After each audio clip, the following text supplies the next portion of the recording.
guys, this is Wenzes. Welcome back to my channel where we talk about personal development for INFJs and how to create an epic life on your terms. Today we're talking about what INFJs envy others for. And let's be honest, INFJs are not the jealous type. INFJs are definitely not the type that gets envious of others or that doesn't want others to experience any fun. Not just because we want others to be happy, but more so because we know it doesn't mean anything. If we see another person happy with their partner, it's like, okay, that's a great partner for them. If we see another person really being happy in their career and that being like, let's say, some career that we have no interest in, we're not gonna get jealous of that. We know those things. But there's this one thing that makes everything change. There's this one thing that we as INFJs always get envious of, and that is how others experience their life. We have to understand why this is happening. See, we as INFJs are so good at absorbing other people's emotions. And when we see somebody experiencing life to the fullest, at least that's how it seems to us, they seem to tap into something that we're not capable of. We get obsessed over it. Not so much because we don't want the other person to have fun or we don't want the other person to be successful or anything like this, but because there is something that makes us look at this direction and we can't look away. Today we're going to talk about why this is happening, how we can take this not just as a lesson learned, but how we can transform this in order to create that life that makes us not be envious of anybody else because we're already living everything that we want. And it's probably not what you think it is. Before we get started, I want to remind you, if you want to take the next step in creating your INFJ epic life, then work with me privately. All the information you find below. The way we INFJs work, the way we approach life is through our first function. Of course, that's the way for every type. For us particular, it's NI. And of course, then it becomes the NI-FE combination. So it's an emotional atmosphere. And through FE, we actually get to pick up how others are feeling. FE is not just about creating harmony. It's a common language that we sort of all share, and we recognize what that language is. It's an emotional atmosphere, and then we combine it with NI. So what does that have to do with being jealous or envious of others? So if we take the world through those two functions, we not only have an emotional atmosphere that we live through all the time, but we're so aware of how others are experiencing it. And remember, we always mistakenly think that the way we think others experience their life is exactly how they're experiencing it. This is a typical INFJ thing. Like, I'm not here to tell you that we can pick up if others have hidden agendas or if others have some kind of trauma that they're carrying with them and they might not be aware of it. It's on such a subconscious level that we're seeing it based on the emotional atmosphere that they give off. So just us being around them, like the empath qualities that we have, we pick it up. We see, oh, that person doesn't want to express their vulnerability in that particular area because they haven't worked through that or they feel insecure in this one area. And also we experience if they have something that makes them feel alive. Some kind of intrinsic power, some kind of joy for life that we so often feel like we have no access to. But here's the thing, we have to remember, everything we pick up, we always pick it up through our own filter. There is no way around it. What we experience, as I said, might be true as in they have a trauma, but still, the way you experience it, imagine it as a language, imagine it as a sense. It's still our sense. It's still our language. It's our interpretation of that situation. It's not what that person experiences. So, what does that tell us? That tells us that if we experience something through another person, it's something that we intrinsically carry within us. This is the most important aspect of this entire exercise. And this is the one thing that so many, me included for the longest time, completely ignore. We see a person and we think, oh wow, that person really has it all together. That person really enjoys life. They want to take on the next thing. Why can't I feel this? And what happens as a consequence of this? We get obsessed over it because it feels like we have no other choice. Our thoughts are drawn to this because every single time we absorb that other person's emotion, our internal energy level rises up. It's like we're taking some kind of drug or we're experiencing a high. It gets us out of our negative emotions, even if it's just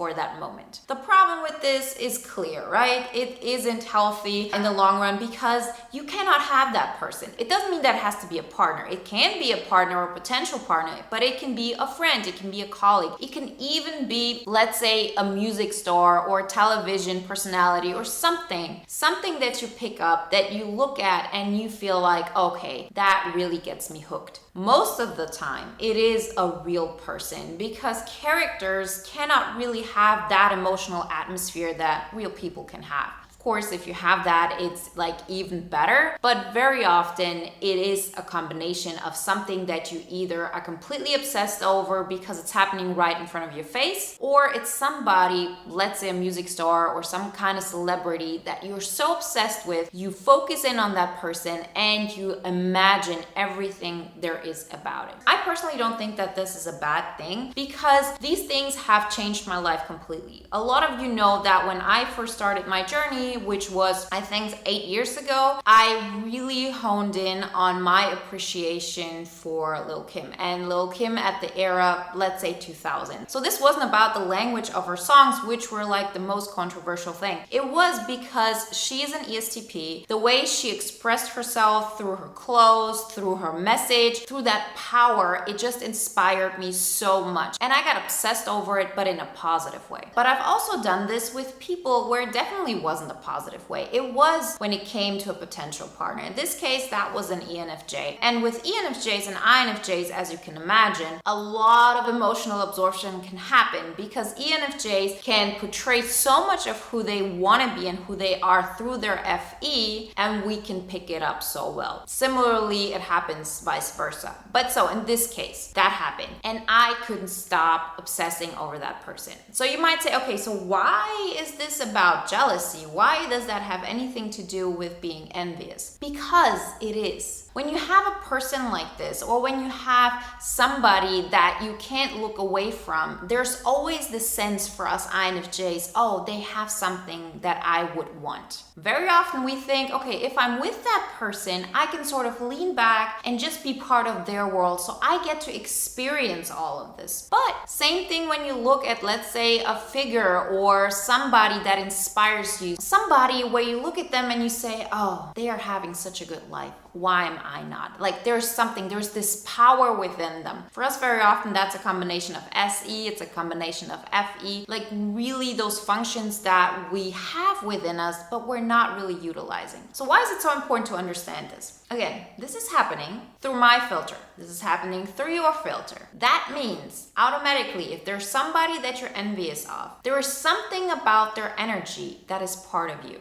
Because what is really happening? You're projecting something onto that person. You cannot project this on anybody. They, of course, have to be the foundation of it. But since you're thinking about it, you're experiencing those emotions. This is part of you. The emotional atmosphere that you see within that person is something that you intrinsically carry with you. What I think of that person is not the same thing as what the other person thinks of them. It's just not the case. And the sooner we recognize it, the better. And this is a really good lesson for us INFJs to understand because it's abstract. We have to think about it from a more subconscious level, from a level of, okay, let me look at it from a bird's eye perspective. What is really going on? And if that person is somebody that you can't have in your life, or let's say it's a person who's your colleague or somebody who is experiencing a lot of things that you're not experiencing, that also doesn't mean that you should be doing what they're doing in order to feel those emotions. That's not the thing. If that person, for example, is, let's say, a politician, just as an example, and they have so much fun with that and they're in their element and they grow through that, does that mean that you have to be a politician because you see that within them? No. Not at all. What we're seeing is that that person is tapping into their authentic self at that moment in time. Because if we're not tapping into our authentic self, we cannot experience intrinsic power. Everything we do out of force. You can also read about this in Power versus Force by David R. Hawkins. It becomes very clear. Force are always the things that you push, and it's not something you can do forever. I've said this in a lot of my videos. If you take something on and you want it to be sustainable, you want it to be real, you want to feel like this is your INFJ epic life, it has to be something something where you feel like I could do this for the rest of my life and it wouldn't get too much for me. Force is not like that. So if you would go out and become a politician just because you see that person is being a politician and they're loving life, you're not gonna have fun. Necessarily, of course, if that's exactly who you want to be, that's a different story. But in most cases, the fact that the other person is a politician, or that in my case, Lil Kim was a rapper and she was wearing really colorful clothes, which was one of the main things that got me so attracted to that energy, does not mean that I have to do it. That doesn't mean that if I become a politician or if I start wearing colorful clothes, I will feel the way I want. And we INFJs are smart enough to know this beforehand. That's why we don't even go that route. We don't say, okay, that person is taking that route, so I just have to do exactly what that person does, and then I'm going to be happy. Maybe we've tried that once or twice in our life. We know that's not working. And that's where most INFJs stop. That's where I stopped so many times before I really worked through this. Because we don't know what to do then. All we know is we're jealous of that person. We don't want to really admit it. It's actually an envy. It's an envy for life, for joy for life. And the only way to experience this is to actually become a sidekick to that person's story, to be part of their world, because in that way we get to experience more of this. But this is happening always at a price. Because no matter what you do, it's not completely on your terms. That person isn't a blank slate that you can project everything on. That person will have their own agenda, that person will have their own path, and with that, they will also do things that are not completely in alignment with what will make you feel good. So there's always this discrepancy, there's always this dilemma of, oh, you can't let go of this because it's sort of like a drug, it makes you feel so alive. There are always aspects to this that don't make you feel good. That say, in order for me to experience this, I have to put myself into their world. And in order for me to put myself into their world, I have to dim my light. I have to be less of who I am. I have to keep myself small. A lot of things. That is always the case. That's just a fact. It doesn't matter that that person wants you to grow. It doesn't matter that that person is a good person or anything like this. It's just that if you want to experience the world through another, you of course have to dim your light. You have to make yourself small. Because imagine you would have this vast place of energy that you can fill up. And you can fill this up with your own energy. And if you do this, you sort of get numb to all the energy that is happening outside of that. I've said this before, that once I started my journey, I understood my best friend much less. Before that, I knew every single thing that bothered her. I knew all the music she loved. I knew every little detail of her emotionality because I loved it so much. There was so much to it. She's an INFP, she's very artistic. It made me feel more alive. And the moment I realized I have to choose me, I have to grow myself, I automatically lost the ability to absorb her energy, at least to such an extent. Because if I'm small, then I can of course fill my space up way more with other people's sense of self and their emotionality and their emotional atmosphere. If I fill that space up, there's nothing that can enter. You're already full. But that is where we want to get to. We want to fill the space up. And what I can tell you now that I've gone through this is that it will be that much more fun. It will be that much better that you won't want to go back. Very often people say to me, okay, but if I do this, am I not going to recognize that it was so much better before and just want to go back into who I was? No, that's what I thought. I thought that's what's going to happen. I thought I had no other choice. I had to choose me because the price I was paying in order to be around that other emotional atmosphere was too high. I felt like I just didn't have another choice. I had to go through it, and if that meant I'm never going to be happy, then it's okay, because otherwise I'm just going to have a reality break. There's no way I could stay in that place because that person back then was completely gaslighting me, was completely making me feel like totally unworthy, a bad person, and all of these things. But now, looking back, there is no way I would ever go back. Because if you fill up your space, you make so much happen. Emotionally speaking, you start feeling alive. You're not even able to experience that other people are having so much fun. You see it on a rational level, you can sympathize with that, you can anticipate it, but it's not the same. you don't really feel it in your soul, because your soul is filled up with all that energy you're giving to yourself. So what do you do if you want to stop being jealous of others? If you want to stop that feeling of envy and this feeling of others are experiencing life so completely and I'm just here observing it? The point is to close that door. To say, no matter what's going on, I cannot be focused more on another person than I'm focused on myself. That does not make you a bad person. That does not make you somebody who is unlovable, but it has to start with you loving yourself first, you choosing yourself first. And you'll recognize that it'll look differently than what you expected. So for me in that case, with the person who gaslighted me, who was an ENFJ, who actually I thought wanted to go into politics, we recognized later on, no, he never wanted that. That's something I thought. Because he was good at it, but he actually wanted to take a step back. He wanted to focus on his music and all of that. But the thing that I felt about that person going into the political area more was actually my urge to grow, to be more expressive, to be out there, to talk to people, to make them feel something, to inspire them, to lead. It was something within me. And people give us the opportunity to project onto that. When I saw Lil' Kim, and as I said, this was still in a way that was healthy because I was able to see that as inspiration. For me, stepping out of the norm, for me doing something extravagant didn't mean that I'm going to become a rap star, that I'm going to start wearing colorful clothes and talk whatever it is that I want to say in a track. But still, that energy I took with me, which was be out there, do something that nobody expects, break barriers, break boundaries. The boundaries and the barriers that I had put for myself. Because when I started this channel, what kind of barriers did I break? I broke the barrier of people thinking I'm normal. Because the moment I started talking about all of these things, nobody could pretend like I'm that other person.